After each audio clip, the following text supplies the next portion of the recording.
The Denver Broncos get their first win of the season on Sunday against the Chicago Bears after a furious rally by Russell Wilson, the Broncos offense and the defense finding ways to make plays late when it mattered. 24 unanswered points leads to Denver's first victory of the season. We'll recap all that and much more on this morning's brand new episode, Good Morning Broncos.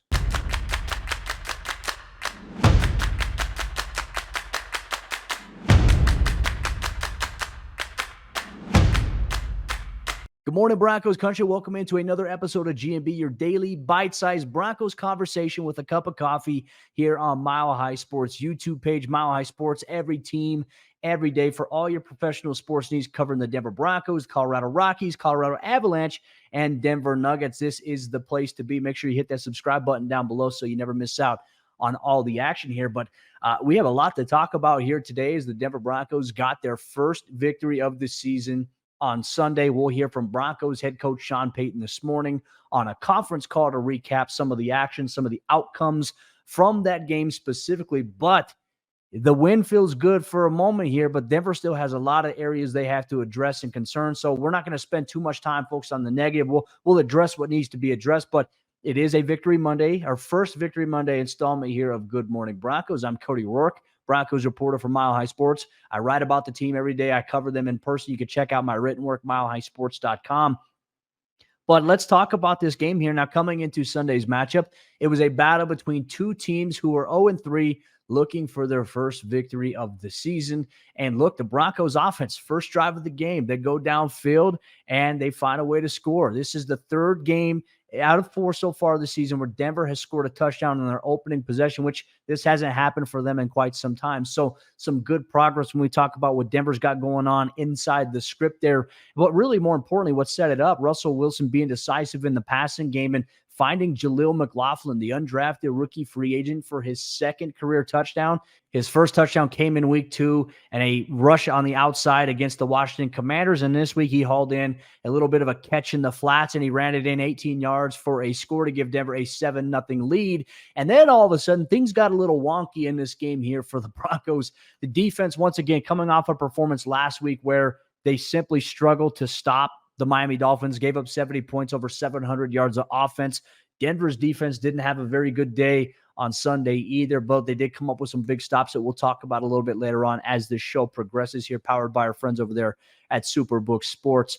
I think for me, just football and the way we talk about football and the way we cover it, it's so ebb and flow, right? We talk about momentum. Momentum in football is a very, very real thing. And while Denver had it early on in this game, an efficient drive, they go up 7-0.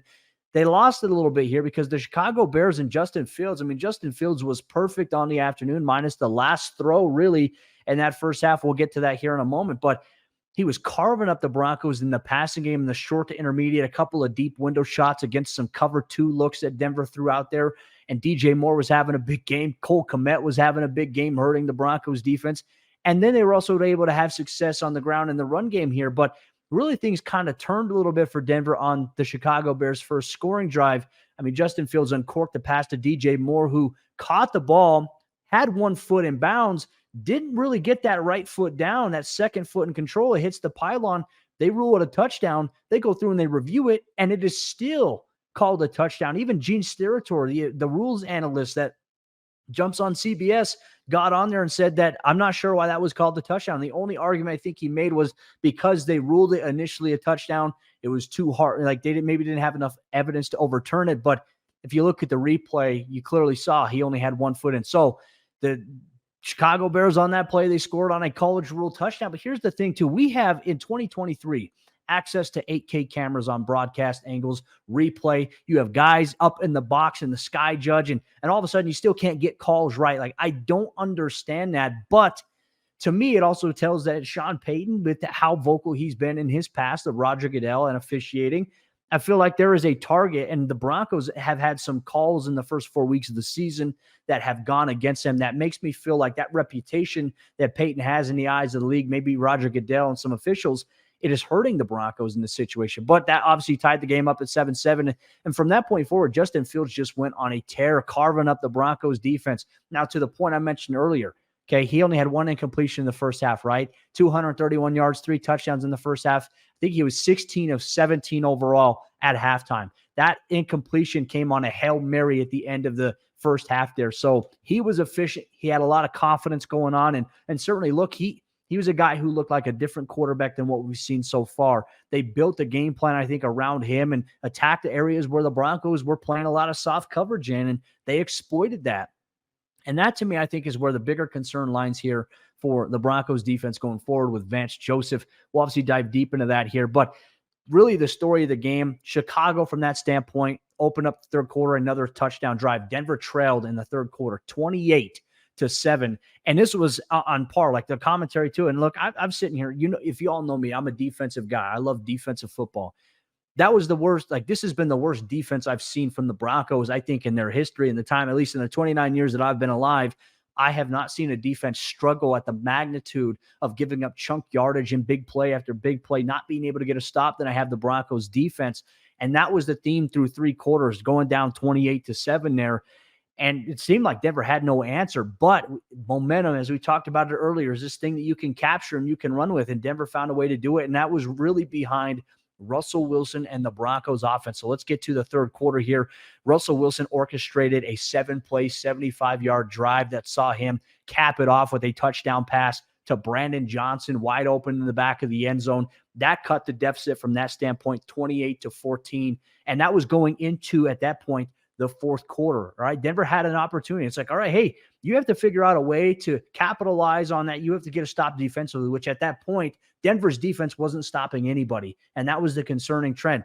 Denver's offense has not been the issue for them this season. We'll talk about some areas where they obviously need to be better, areas that have hindered them so far through 4 games. But Russell Wilson, the offense, they have given the Broncos chances to win games, and certainly they were the catalyst here in Sunday's comeback victory, 24 unanswered points to win 31-28. So we talk about that one drive. The Broncos defense, and really came up, Delarian Turner-Yell filling in for Justin Simmons at the safety position, who missed this game with a hip injury for the second consecutive week.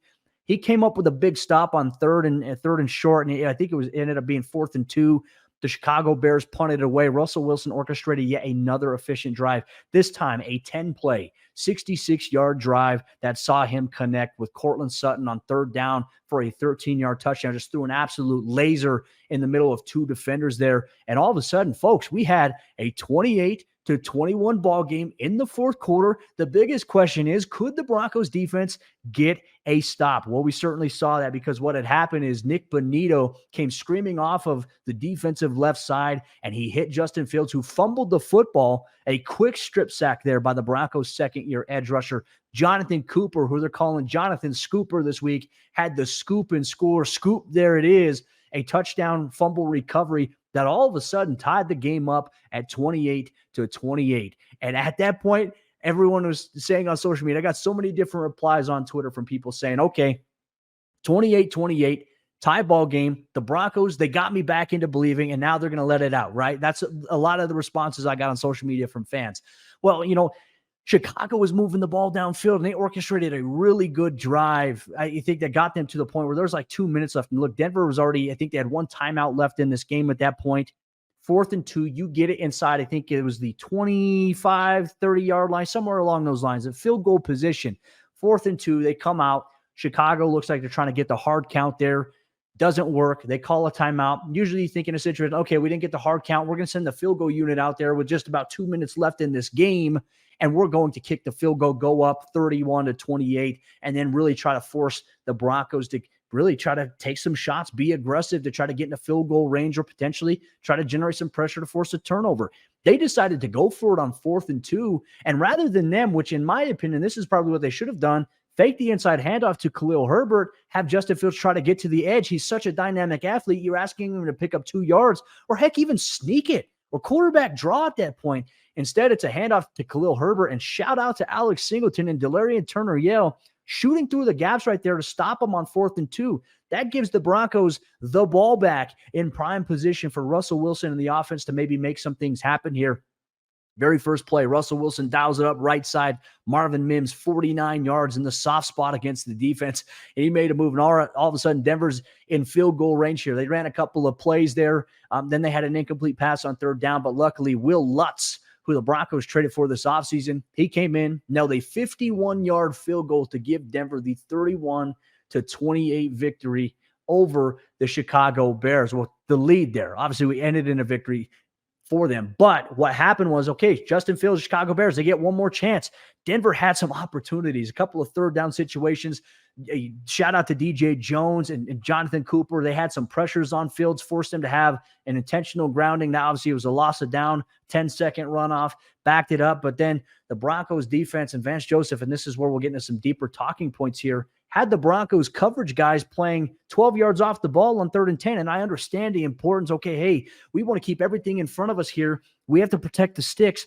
But when you're having your corners play so far off and you're allowing a Chicago Bears offense to throw those quick sits that allows a guy to catch it and get a couple of yards to get the first down, that puts your back up against the wall further as a defense. And look, I'm not saying to go play press man-to-man coverage. You risk a lot when you try to play press in a situation like that. But at least play 7 to 8 yards off the ball and try to tighten it up and maybe get in phase there depending on your coverage looks. But Denver's been running a lot of cover 6, cover 2 on one side, cover 3 on the other. They've been running a lot of cover 3 as well. And teams are trying to carve them up in the middle of the field on those short to intermediates and also on those vertical seams. That's really hurt Denver this year. So what had happened was Justin Fields facing a desperate situation here. And look, he had the game of his career so far in the NFL from a passing standpoint. And got wasted because of Matt Eberflus not trusting in him to get a first down in that one game. But it was 3rd down, and all of a sudden, Justin Fields, he's looking for Cole Kmet, who had a monster day against the Broncos, 2 touchdown catches. If I'm not mistaken here, I think he had 7 catches for 85 yards. And both 2 touchdowns. I mean, it was just brutal at that point for what Denver gave up. Was looking for him. Kareem Jackson did a fantastic job getting in front on that little crossing pattern on the deep middle over and was able to jump that, intercept it, and that would wrap up the game. The Broncos win this one 31-28. And look, as bad as it was for the Broncos in the first half and at halftime, you have to applaud the resiliency. You have to applaud the fight that this team showed in the second half, because when you're down at the standpoint in which they were really, and at their third quarter, they come out and they score us 28-7. A lot of times you just hang your head. It's common in sports. It's common in football for people to hang their head, say, you know what, here's another loss. We're not going to win this one once again. But credit to the players, man. They fought. And look, I was telling you all this week here, being in the locker room, talking to these guys about last week's game against the Dolphins. These guys took that personally. They know that's not the standard. And look, the defense has a lot of concerns, and they still have a lot of issues they've got to fix here. They gave up over 471 points, but they found a way to buckle down in the moments that they needed to get a stop and come up big, and they did just that. And there was a little bit of a change here for Denver defensively. They didn't start Randy Gregory at outside linebacker. It was Nick Bonito and it was Jonathan Cooper. These 2 guys got the start here for Denver in Sunday's game. And Nick Bonito coming up with a career day, 2.5 sacks for him. Obviously the strip sack, Jonathan Cooper getting a sack, and obviously the scoop and score against his former teammate in Justin Fields at Ohio State. Those were big plays that you needed when you needed them the most. The 4th down stop, that was huge. Denver's offense capitalized, turned that into points. And then you just find a way to just buckle down in those moments. Kareem Jackson getting the interception. Denver's defense has been struggling, and they are playing at the worst rate that I've ever seen them play. But you have to give them credit for stepping up in moments where they absolutely needed it. Now, let's talk about what's going on here. Denver, 471 total yards of offense surrendered to the Chicago Bears. The Bears offense coming into this game was one of the worst in the NFL in terms of scoring, in terms of yards per game, and they just absolutely carved up Denver. So now Denver's going to prepare for another game here this week against the New York Jets next Sunday, Empower Field at Mile High, another team that is struggling offensively, and you can't be the get-right game for everybody's offense, and that's what every opposing offense is doing against Denver's D. They're getting right. They're doing things that they've struggled to do all season long, and they're getting it right against the Broncos. I don't know what it is, but there's a lot of pressure here because think about it. Denver is returning a lot of the same defensive personnel from last year. There's no reason they should have taken such a massive step back in terms of regression on the defensive side of the ball. To me, it's just super, super weird to see that kind of formulate and play out there. But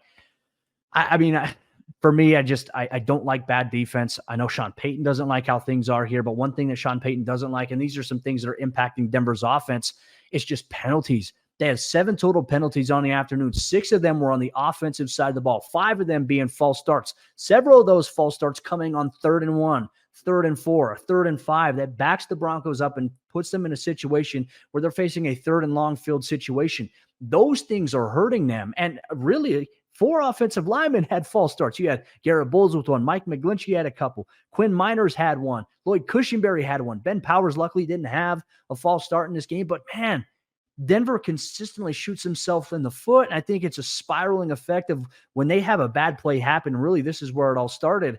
On Denver's second offensive drive, Marvin Mims went to go handle the kick return and hit him in the face mask. He had to get onto it and landed on the 4-yard line. Denver had to run a run play, and then Adam Troutman was called for holding that, backed them up there. Denver's offense has been better this season. They've been drastically better, but they could be even more consistently good and more flashy if they were able to stop doing these self-inflicted mistakes here, especially with pre-snap penalties. And Mike McGlinchey is going to have to figure that out because he's had several. I think he's had 4 in the last 3 weeks, so he's going to have to clean that up, obviously.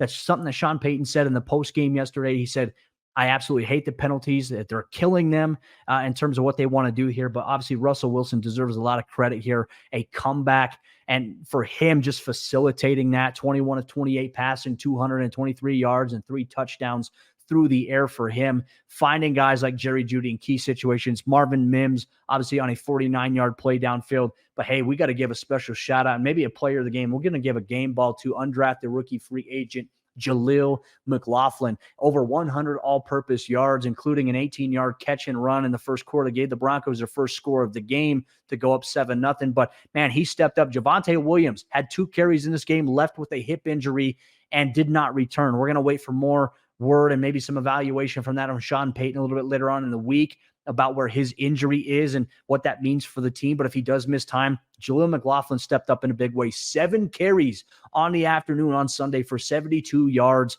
an average of 10.3 yards per carry there. But what you see from him is his burst, his vision, and he protects the football high and tight. And he's just a guy who just plays with so much energy and passion and effort.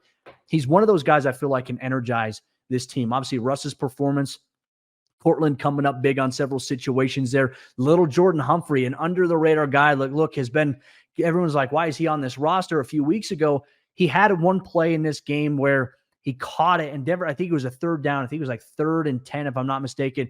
He caught the ball at about maybe 7 or 8 yards, and then he fought to get the extra yards to get the first down there on an 11-yard reception. Like, it's little things like that when you look at a stat sheet, you're going to say, okay, well, he had 1 catch, 11 yards. But you have to talk about the tone and the tempo and the flow of the game. That was a big, high-effort play, which is, you got to reward that. But that's what you build momentum with here. And obviously, I think Denver is going to have some questions. I mean, offensively, it's not really the issue. If they can avoid the penalties, I think they're going to be fine. They can put up points. It's not a problem for them to do that. But the defense has got to find a way to get stops and be more consistent. They can't just be a break all game and then maybe bend a little bit later on.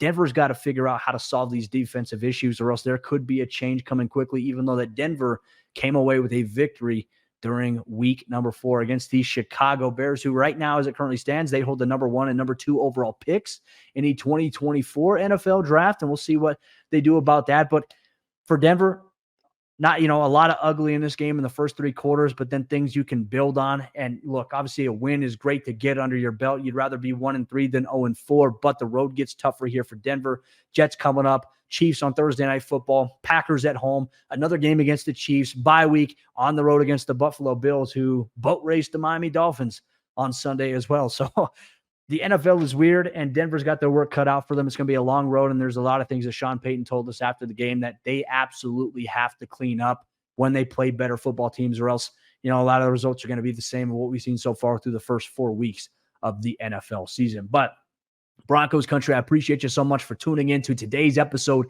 Good Morning Broncos. You low on your cup of coffee, go fill yourself up another cup, and then we'll see you tomorrow here as well. And if you want to get involved in our mailbag series here, approaching week number 5, make sure you stay tuned on Twitter or X, whatever the heck they call it these days, at Cody Roark NFL. I'm going to put the prompt out here this morning. Go reply to that with your Broncos question. We'll feature it here on the GMB mailbag and also on milehighsports.com. With that said, I'm Cody Roark, Broncos reporter for MHS. We'll see you tomorrow for a brand new episode, GMB.